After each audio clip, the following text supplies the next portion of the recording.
Right now, we do not have much time to solve the climate crisis. We need to do everything that we can to develop and scale climate technologies, because even with current policies improving, we are still on a pathway for significant, if not catastrophic, climate change. We're going to need about $5 trillion per year spent on climate by 2030 in order to solve the climate crisis, and we're not trending to hit that target. We help companies and organizations around the world access funding to develop and scale high-impact climate solutions.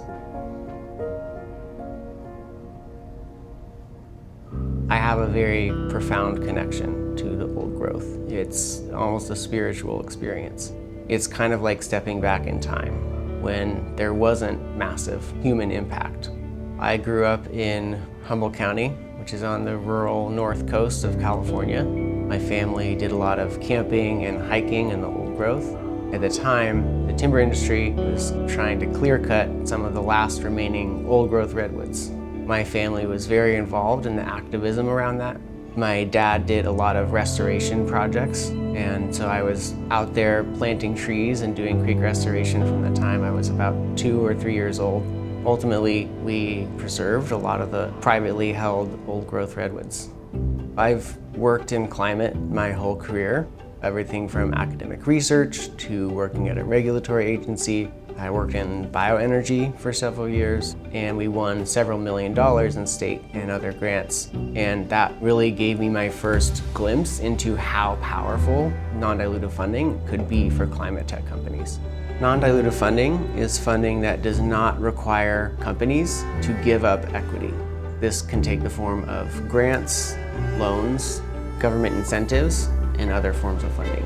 There are a large number of barriers to companies securing non-dilutive funding, and as a result, many climate tech companies do not pursue non-dilutive funding. So CFS lowers those barriers and helps them develop their technology and scale their solutions much more quickly.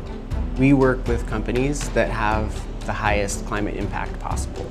Brimstone Energy has developed a novel carbon-negative way of producing Portland cement, which is the main cement that is in use today.